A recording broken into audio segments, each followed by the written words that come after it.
কিটা ফোন দিল রে? ও দোস্ত ফোন দিছে। হ্যালো দোস্ত, কি অবস্থা? হ্যাঁ হ্যাঁ, আজকে তো ব্রাজিলের খেলা আছে। আরে সমস্যা নাই, তুই মাঠে থাকিস, আমি এখনই তান্ত্রিক বাবার কাছে যাচ্ছি। যে করেই হোক, মনে কর ব্রাজিলের কোনো কায়দা নাই জিততে দেওয়ার। হয় আমি হেঁটে মন্ত্র খাটাবো, তুই খালি মাঠে উপস্থিত থাকিস। যে করেই হোক আজকে মনে কর নালিশ দেবো ওই তান্ত্রিক বাবার কাছে। বাবা, আজকে ব্রাজিলের খেলা, তুমি এমন একটা মন্ত্র দাও আজকে যেন যে কোনো কায়দায় ব্রাজিল ঠকে যায়। বাবা, আজকে তোমার কাছে আইসি নালিশ নিয়ে, তুমি যে কোনো কায়দায় ব্রাজিলরে আজকে ঠকাই দিবা, ব্রাজিল যেন কোনো কায়দায় জিততে রে না। কি রে বৎস, আমার ধ্যান ভাঙালি? কোনো চিন্তা করিস না, আমার মন্ত্র ধরে ব্রাজিলকে ঠকাই দেবো।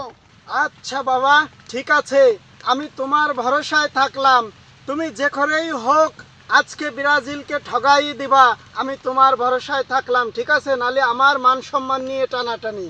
কোনো চিন্তা করিস না, আমার জিন ধারাই মন্ত্র ছড়িয়ে দেবো, ব্রাজিল জিততে পারবে না। ওরে শালা, তান্ত্রিকের দ্বারে আইসো, দাঁড়া দেখাচ্ছি মজা। আচ্ছা বাবা, তাহলে আমি চলে যাচ্ছি, তুমি খেয়াল রেখো। আচ্ছা বৎস, তুমি চলে যাও। বের হয়ে যা শয়তান। দাঁড়া শালা তান্ত্রিক, চলো আজকে তান্ত্রিক দিয়ে শুকাবো। শালা বেটা শালা তান্ত্রিক, চলো আজকে তান্ত্রিক দিয়ে শুকাবো।